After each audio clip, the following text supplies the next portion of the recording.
자, 그렇다면 포화지방산과 트랜스지방은 과연 무엇이길래 줄여야 하고 왜 우리는 불포화지방산을 먹어야 하는 걸까요? 안녕하세요, 내과점의 닥터 K입니다. 우리 몸속에 지방이 많아지면 다양한 질환들에 노출될 가능성이 올라갑니다. 그렇다 보니 지방이 좀 들어있는 음식을 섭취할 때면 괜시리 내 건강이 조금 더 나빠지는 건 아닌가 이런 걱정부터 드는데요. 사실 지방은 탄수화물, 단백질과 함께 우리 몸에 꼭 필요한 필수 영양소 3가지 중에 하나예요.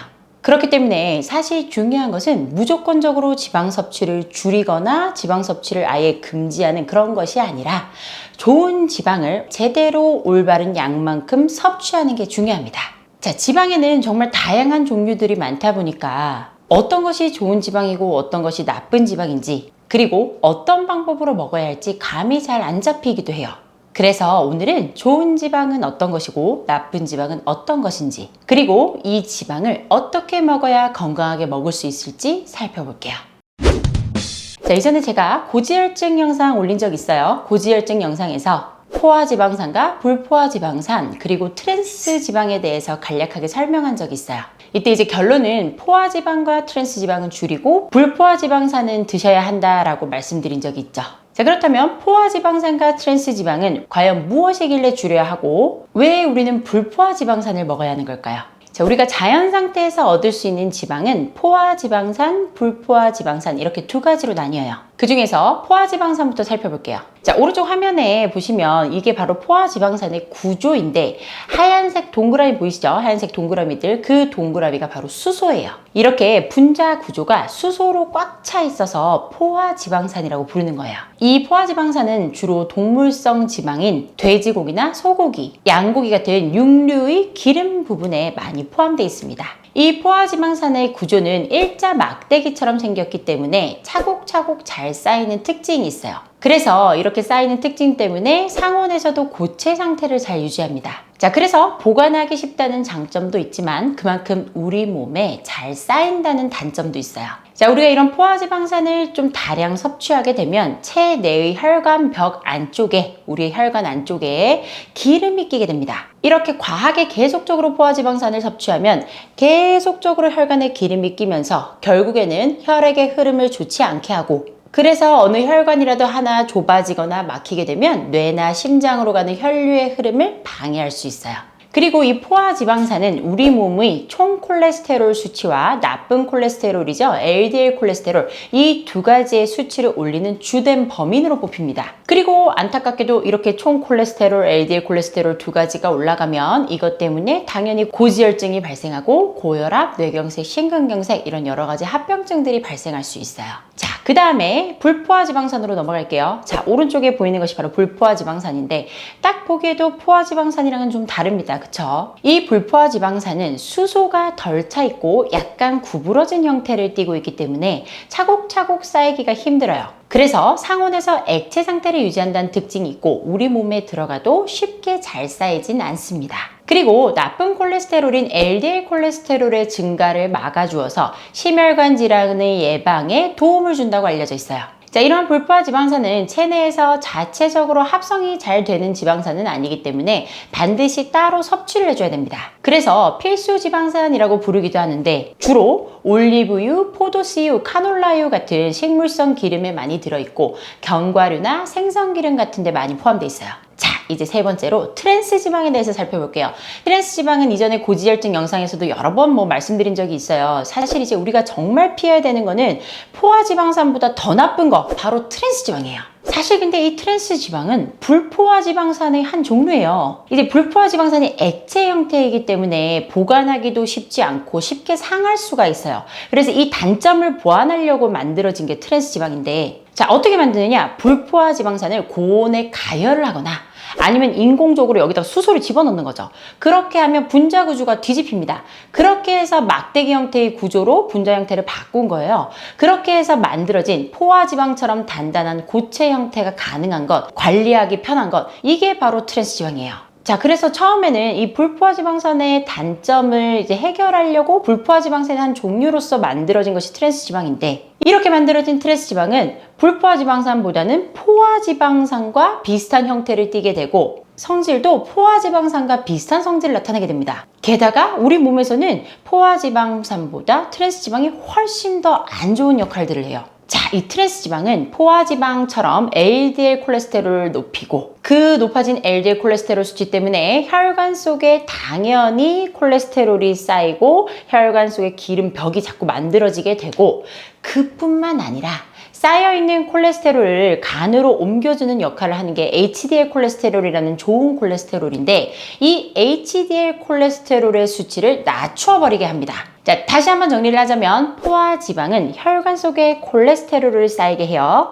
그런데 이렇게 콜레스테롤을 쌓이게 하면 이 상태에서 트랜스지방은 한술 더 떠서 이렇게 쌓인 콜레스테롤을 치우지도 못하게 하는 겁니다. 치우는 것조차 방해하는 거예요. 자, 그래서 이렇게 트랜스지방을 과하게 섭취하면 혈관에 점점 더 많은 콜레스테롤, 기름, 여러 찌꺼기들이 더 쌓이게 됩니다. 그리고 이렇게 지속적으로 혈관벽에 기름벽들이 쌓이게 되면 당연히 이 주위에 염증 물질들도 꼬일 수밖에 없습니다. 그렇게 해서 점점 더 지방이 쌓이고 염증 물질 쌓이고 여러 가지 안 좋은 물질들이 다 쌓이고 염증이 반복돼서 나타난 게 뭐예요? 바로 동맥경화죠. 자, 이 혈관의 동맥경화가 점점점 악화되게 되면 심장혈관과 뇌혈관까지 침투가 되고 그렇게 심장혈관에 동맥경화가 생기다가 결국에는 이 혈관벽이 막히게 되는 것이 바로 협심증과 심근경색이고 뇌혈관이 점점 동맥경화가 악화돼서 나중에 혈관이 막히는 거 이거는 바로 뇌경색이죠.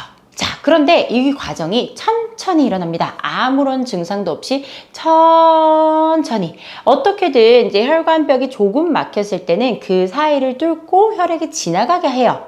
그렇지만 점점 막히다가 어느 순간 갑자기 혈관이 확 막히게 됩니다. 그렇기 때문에 이 트랜스 지방을 조용한 암살자라고 부르기도 해요. 자, 그렇다면 우리는 어떤 지방을 어느 정도로 섭취하는 것이 좋을까요? 이전에 당뇨 식단 영상에서도 한번 말씀드린 적이 있는데 사실 지방은 우리가 하루 동안 먹는 식단에서 15%에서 20% 정도는 드셔주시는 것이 맞습니다. 그렇지만 일부러 지방을 챙겨 드실 필요는 없어요. 일부러 버터나 마가린을 한 덩이씩 먹을 필요는 없다는 얘기죠. 이 지방이라는 것은 우리가 고기를 아무리 손질해서 해도 고기에 붙어 있죠. 소고기나 돼지고기의 일부에 붙어 있습니다. 심지어 오리고기에서도 기름이 나오죠. 거기다가 생선에서도 당연히 생선 기름이 나오고 이제 후라이팬에다 음식을 구울 때도 기름을 좀 안 치고 구우면 타버리죠. 그렇기 때문에 조금씩 기름을 사용하게 됩니다. 이렇게 조리 과정과 음식 자체에 들어있는 지방만 해도 사실은 우리가 하루에 필요한 15%에서 20% 정도는 충족이 됩니다.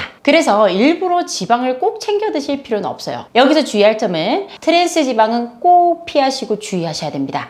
덜 먹으면 덜 먹을수록 안 먹으면 안 먹을수록 좋은 게 트랜스 지방이에요. 자, 그렇다면 이 트랜스 지방을 어느 정도 먹으면 안 좋은 걸까요? 자, 오른쪽에 보시면 세계보건기구인 WHO에서 권고하는 1일 트랜스 지방 섭취량이에요. 우리가 트랜스 지방을 섭취할 때는 하루 동안 먹는 섭취 열량의 1% 미만만 섭취하도록 돼 있어요. 1% 이하도 아니고 미만이죠. 1%가 되면 안 된다는 얘기예요. 그람수로 따지자면 남성으로서는 2.8g 이하, 여성은 2.2g 이하로 드시라고 되어 있습니다. 그런데 자, 이건 이제 최대량이에요. 내가 트랜스 지방을 먹는 경우에 이 정도 양이 맥시멈이란 얘기지 사실은 트랜스 지방은 안 먹으면 안 먹을수록 좋습니다. 자, 그렇기 때문에 여러분 식품을 구매하실 때 트랜스 지방이 들어있는지 확인하는 방법은 식품 뒷면에 있는 성분표에 다 써 있습니다. 트랜스 지방이 몇 프로다 이런 게 다 써 있거든요. 자, 그런데 이제 식품의약품안전청에서는 트랜스 지방의 포함 정도를 소비자가 알기 쉽게 한다는 취지에서 식품 섭취 1회 섭취 분량 기준으로 0.2g 미만으로 트랜스 지방이 있으면 트랜스 지방이 아예 들어있지 않다고 표기하도록 허가하고 있습니다. 트랜스 지방이 아예 없다라고 강조가 되어 있는 식품도 우리가 모르고 있을 뿐이지 그 안에는 트랜스 지방이 분명히 들어있을 수 있다는 얘기예요. 자, 그렇기 때문에 사실은 트랜스 지방이 안 들어있다고 써 있더라도 우리는 기본적으로 쇼트닝이나 마가린이 들어있는 이런 경화유가 들어있는 음식은 무조건 트랜스 지방이 들어있을 수밖에 없어요. 그렇기 때문에 그런 음식은 꼭 피하시는 게 좋아요. 자, 이런 쇼트닝이나 마가린은 값이 저렴하고 저장 기간이 길기 때문에 패스트푸드나 가공 음식에 굉장히 많이 쓰이고 있어요. 특히 이 쇼트닝은 식용유와 같은 역할을 하기 때문에 기름을 많이 사용하는 중국 음식점이나 튀김 음식점에서 굉장히 많이 쓰고 있습니다. 그래서 굽거나 튀긴 음식은 무조건적으로 최대한 덜 드시는 게 좋고 이렇게 굽거나 튀긴 고기보다는 삶은 고기를 드시고 당연히 삼겹살보다는 목살이 낫고요. 등심보다는 안심이 낫고 가장 좋은 것은 오리고기나 닭고기, 그거보다 더 좋은 것은 생선이라는 거예요. 게다가 더불어서 식물성 기름을 드실 때도 올바른 방법으로 요리를 해서 드시는 것이 좋아요. 가정집에서 사용하는 들기름이나 참기름은 발연점이 낮기 때문에 200도 이상 온도가 올라가면 트랜스지방으로 변하게 됩니다. 그렇기 때문에 이렇게 발연점이 낮은 음식들은 되도록 그렇게 국 같은 데 넣어서 끓여 드시지 말고 샐러드에 넣거나 무침 요리에 넣어서 가열을 시키지 않도록 하시는 게 좋아요. 만약에 우리가 이제 굽거나 튀기는 요리를 해야 된다면 발연점이 낮은 들기름이나 참기름보다는 포도씨유나 캐놀라유처럼 발연점이 높은 기름을 사용하시는 것이 좋습니다. 자, 그리고 우리가 흔히 볼 수 있는 올리브오일 있죠? 올리브오일도 종류에 따라서 다른데 어떤 종류인지에 따라서 용도가 나뉘어요. 자, 올리브오일 중에서도 엑스트라 버진 올리브오일이 있어요. 그 엑스트라 버진 올리브오일은 발연점이 좀 낮은 편이에요. 그래서 샐러드 드레싱 용도로 쓰시는 것이 좋고, 퓨어 올리브오일이 있어요. 그 퓨어 올리브오일은 발연점이 상대적으로 높은 편이기 때문에 볶음 요리나 열을 가하는 요리에 쓰셔도 무방해요. 그리고 우리가 지방 중에서 굳이 먹으라면 불포화 지방산을 먹는 것을 추천하는데, 이 불포화 지방산이 많이 들어있는 대표적인 음식은 견과류와 생선이겠죠. 자, 그렇지만 이제 어떤 식품이라도 우리가 아무리 좋다는 식품이라도 그거를 이제 적정량을 먹어야지 과하게 넘치게 먹으면 항상 문제가 되죠. 항상 제일 중요한 건 사실은 나쁜 음식도 조금만 먹으면 돼요. 조금만 먹고 그만큼 운동하고 에너지를 쓰고 하면 되는데 그게 안 되니까 문제죠. 나쁜 음식 계속 먹게 되니까 맛있잖아요. 차라리 그럴 바에는 아예 드시지 말거나 아니면 좋은 음식을 골라서 먹자는 얘기죠. 자, 그래서 오늘 이렇게 좋은 지방과 나쁜 지방에 대해서 설명을 드리고 어떤 오일을 어떻게 먹어야 될지 설명드린 시간을 가져봤어요. 자, 이전에 이제 고지혈증 영상에서 한번 설명드린 적이 있지만 내가 콜레스테롤이 많이 들어있는 그런 식품을 피하는 것은 도움이 별로 되지가 않습니다. 직접적인 연관관계가 연결이 되지 않기 때문에 콜레스테롤이 높은 음식을 먹는다고 해서 내가 이제 내 콜레스테롤이 올라가는 건 아니에요. 피 속으로 이게 흡수된 다음에 다르게 다 활용이 되기 때문에 사실은 제일 중요한 것은 지방을 너무 많이 먹으면 안 되고 항상 전체 칼로리, 전체 열량의 15%에서 20% 정도만 섭취를 하시되, 그렇게 섭취하시는 지방도 좋은 지방을 적정량 먹는 거죠. 무조건적으로 지방 섭취를 피하시는 것은 우리나라 기준으로는 옳지 않다는 거. 우리나라는 평균적으로 지방 섭취량이 그렇게 많지 않은 나라이기 때문에 가장 중요한 것은 지방을 피하는 게 아니고 좋은 지방을 적절한 만큼은 드시는 게 중요하다는 거 잊으시면 안 되겠죠. 자, 오늘 이렇게 지방에 대해서 살펴봤습니다. 오늘 들으신 내용이 마음에 드시면 구독과 좋아요, 알림 설정 부탁드릴게요. 감사합니다. 내과전문 닥터 K였습니다.